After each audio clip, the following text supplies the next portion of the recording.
So you're welcome back to my channel where you're inspired to live your best life now through godly wisdom, and where you have the opportunity to actually, be the best version of you by hearing inspirational wisdom that stems from the word of God and from the spirit of God. Today I've had people like coming up to me and saying things about their academics. I'm not doing well in school. Is it that does it mean I'm not good at this? Does it mean I need to work a little harder? Things like that. And today I want to share 5 secrets. Cecilia's 5 secrets to academic excellence. Cecilia's 5 secrets to academic excellence. Trust me, this will revolutionize everything you've ever known and help you come from the back to the front in your academic journey. Trust me. Okay, but before I go any further, if you haven't subscribed to my channel, press the red subscribe button and the notification button, and give me a thumbs up please, so that I can keep doing what I do more and more to serve you by the grace of God. So people have complained over time about how their academic journey has been torturous. I read all the way, but I still don't do well in my exams. I study really hard, I meet people, but I still don't do well. What's the problem? Am I just born dull? Is education not meant for me? Well, I don't think education is not meant for you, isn't meant for you. I think that you just need to apply certain principles that will turn your academic journey around and make it a journey of a lifetime. So you might just be asking, who is she and who gives her the authority to talk about academic excellence? If you do not know, I graduated from school with a first class, my bachelor's degree. I had a distinction in my master's degree, and I've actually had a trajectory of academic excellence. And because of this, people have often come up to me thinking I'm a genius. I graduated from my first degree as the best graduate student from my faculty of social science. And people, by the grace of God, and people often walk up to me and say, you're a genius. I think you have a special brain. There's this amazing thing about you. Your brain just captures things. You're born for success. Yes, I am born for success. I am success personified.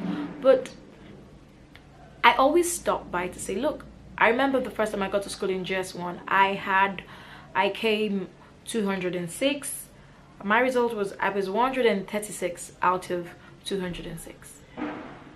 So what happened? What really changed? But things had to change and change and change and change. And this is the principles I want to share with you in this video. You really want to watch this video from the beginning to the end, because the 2 last things I share are actually very, very key principles that you need to inculcate in your academic journey to help you soar, to help you do better.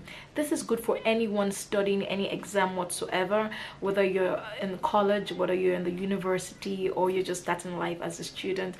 This would really help you soar in your academic journey and just take a turn by the grace of God. So the Bible wishes that we should prosper in everything. We should prosper even as our soul prospers. And you, by the grace of God, will prosper in your academics in the name of Jesus. First on my list today is vision. Number 1 is vision. You really want to go into school with a vision, with a target. I want to go to school, I want to come up with this kind of grade. It's always good that you go into school, or you go for any exam or a certification, whatever it is you're studying for, with an aim. Don't just go aimlessly. Aim for something. Aim for something, and aim for something really, really high. You would get it. Aim for something high. So I went to university actually aiming for a first class when I was 17 or 18, and I actually came out with a first class against all odds. Somewhere in my brain it had stuck there that I wanted to come out with a first class, and I worked towards it. So have a vision. Write something down. Write your vision down. I'm going to college. I want to come out with this kind of result. I'm going to university. I want to come out with this kind of result. So have a vision and make it plain. Read it to yourself from time to time. I've realized that people who do not have visions actually perish. They actually do not reach any goal or reach any destination because they never had a destination in the first place. a vision helps you know the kind of future you want to actually feature in. So when you have a vision, it kind of gives you an end picture of where you want your academic journey to end. So have a vision. I want to come out with a first class. I want to come out with a 2-1. I want to come out as the best in my class. I want to come out doing the best that I could possibly do. I want to come out like this. So have a vision and write it down. I want to have 6 A's in my WAEC or my WASC. Make sure you have a vision and you make it plain. And if you look at the trajectory of people who have actually succeeded in life, you find out that they always had vision, and it was plain. They wrote it down, they knew what it was, they could sing it to themselves, they could actually sing it to other people. So have a vision, write it down, read it to yourself occasionally, and somewhere in your subconscious your brain begins to accept it, and your brain starts to work to achieve that vision of yours. Okay, so number 2 for me in achieving academic success is knowing yourself and what best works for you. If you go to many Nigerian institutions, you find out that most students do not actually know who they are. I do understand that we are all in a journey of discovering ourselves on a daily basis. Nobody has fully discovered who they are, but as we journey, God continues to show us who we are and continues to help us understand the person He has made us to become. But then the little you know about yourself, put into work. As a student, know yourself and know what works for you. Do you read best at night? Do you read best in the daytime? When do you read best? When do you understand best? What position, where do you sit in class that helps you understand what the lecturer is saying the best, and then apply these things? Don't try to be like somebody else. I remember getting into the university my first year. I hadn't even gotten to know the people around me, and hey, a group of people, a bunch of people just walk up to me and say, we're having group reading sessions, could you join us? That was amazing to me. But I went to a boarding school, and I already knew that reading in groups never worked for me. If I really want to deceive myself and I read in a group and I tell you I'm learning something, I actually learned nothing. So I just smiled and say, oh, that's cool. But I knew I was never going to join them in that group reading, because group reading doesn't work for me. Also, I also found that in Nigerian institutions, universities, and colleges alike, secondary schools alike, I found out that people like to read at night. I don't know why, like for whatever reason. I think reading at night works for a whole lot of people. I read at night, but then it's not one of my favorite things. So know what works for you. If reading at night works for you, then go for it. If it doesn't work for you, scrap it and go for what really works for you. So if you go to most Nigerian universities, you see students who join their colleagues to go read overnight in class, and they end up going there and sleeping off. Well, reading at night works for that person. What works for you? So for me, I read a lot in the daytime, because I know I don't like to gamble with the night. I know I could sleep off, so why gamble with my night when I could read in the daytime? So I read effectively in the daytime, put my leg on in some place comfortable with a lot of nice food to eat, and I'm reading, and I'm really excited about my reading while I use my nighttime to pray, actually. So know what works for you. Do you read better in the daytime? If you read better in the daytime, there's no need fooling a bunch of people to go and read in class and at night. You're just deceiving yourself. If you read better at night, yes, then go for the night thing. Just know really what works for you.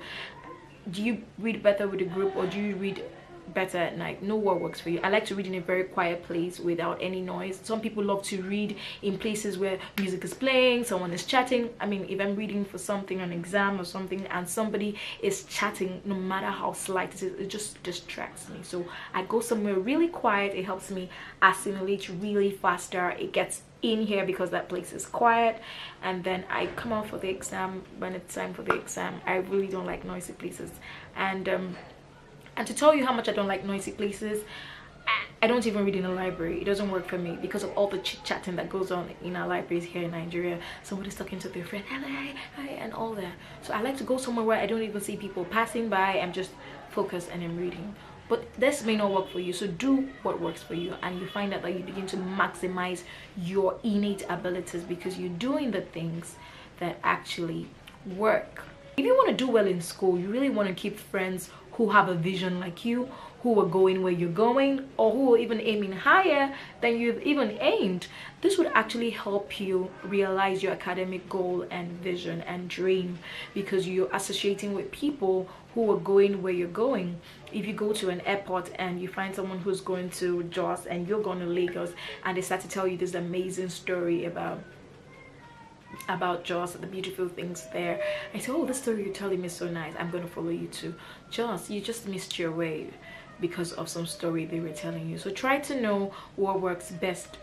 Try to know where you're going, and then get friends who are going that same place, or even aiming higher than you're aiming. Know where you're going and choose your friends wisely. Do not allow your friends choose you, especially in an academic scenario, whether it's secondary school or university. Choose your friends. Choose people who are serious-minded, who know what they've come to get out of school and are going for it, and you see them consistently aim for what they want and get it. Attach yourself to such people and learn of them, observe them, learn their secret. The Bible says that evil communication corrupt good manners. So when you associate with people who do not have the same vision as you do, or they begin to corrupt the good you have in you about wanting to come out with a very good result. And the Bible also says can to work together if they don't agree. If you're aiming for an A and someone is aiming for a D, and you start to work together, the truth is both of you are in for trouble, because you're both aiming differently. You can't actually work together. So work with people who are like-minded. They help you when you're down. They help you. They keep inspiring you to say, hey, come on, stand up. And that's why two is better than one. So work with friends who know where you're going and have you in mind. Good friends.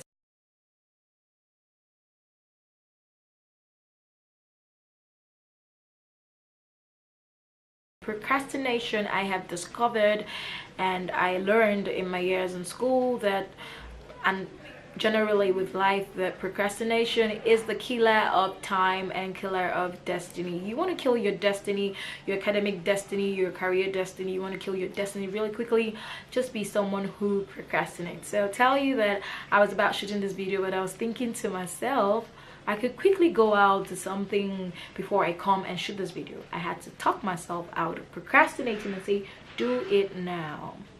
Yes. Why do you leave something for tomorrow that you could actually do today? That's the spirit of procrastination. Remember that time is costly. You can never regain time. So do not procrastinate. Do it today. If you can do it today, then do it today. Stop procrastinating. Remember that a procrastinator's slogan is, I will do it tomorrow. And when that tomorrow comes, he's going to do it the next tomorrow. So the time to do it is now. Read now. You have the opportunity to read now. They'll say, oh, let me just go there and just, chat with my friends. And when I come back, I will read this notes. I will study this note. Why procrastinate? So read now. You missed copying a note in class. Copy it now. Get the notes copied now. You photocopy it now. Don't leave it for some time later. You have the time to study. You could spend 20 minutes. Study now. Why leave it for some other time? So procrastination is really dangerous.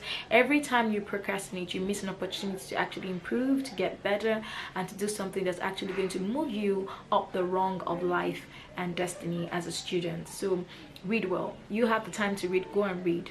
Do not say, let me just quickly do this thing, let me just quickly sleep. Go and read. You have all the time to sleep. So go and read, go and study, do something that's going to actually help your academic journey, rather than wasting time and procrastinating things. And fifth but not the least on this talk is designing your timetable appropriately. This is really key, and I don't think I'll be able to finish everything that has to do with this. I discovered the secret in secondary school, and it changed the course of my academic journey for life. I was a fluctuating student in college and in secondary school. I would be first sometimes, and then I'll be third sometimes, and then I'll be fourth sometimes, and then I'll be second sometimes. But after I discovered this secret, which is taught to me by someone in college, in secondary school, it changed the course of my academic destiny forever. I feel many times that was God who sent that person to me that changed the course of my academic journey forever. But why it worked for me was because I actually put it to work. So I'm sharing this with you so that you could put it to work. If you have an exam timetable, say your exam timetable just came out this week, and you have all the subject all lined up there, and it says something on Monday, something on Tuesday, Wednesday, Thursday. How do you read for it? Now, the way you read for that exam, a week to the exam, is going to determine how you're going to perform. It's going to determine whether you're going to perform better than other people or not. It doesn't matter whether you have an amazing brain or you have a very high IQ. What matters is the strategies you put to work. So say this is a week to my examination in school, and I have my timetable already out, which most schools in Nigeria here do. They have the timetables out, you know, on time. What you should do now, let's say you have a 5 days exam, and there's a paper every day.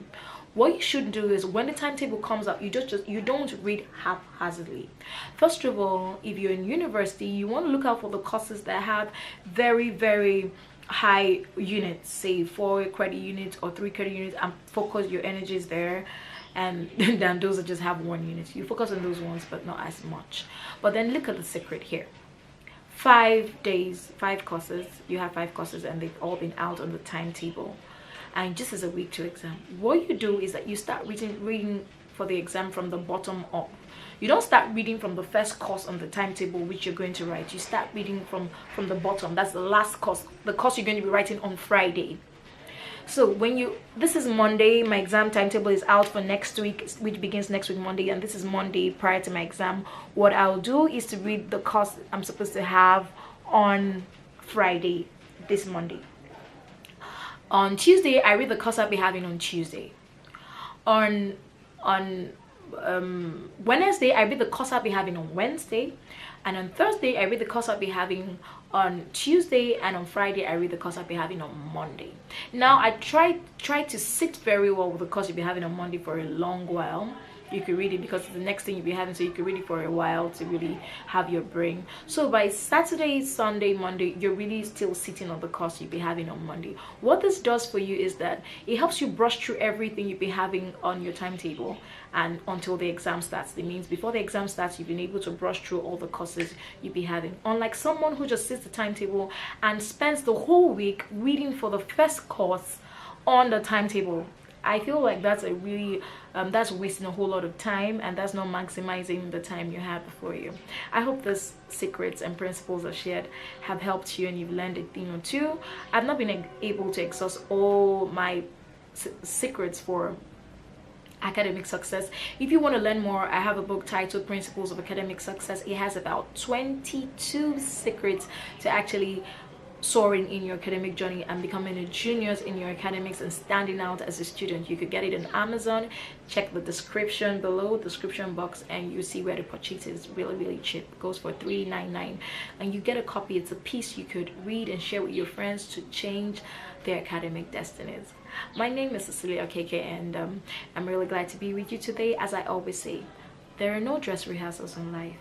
We just have one shot at it, and we must give it our best. My name is Cecilia, and this is the Be Inspired Show.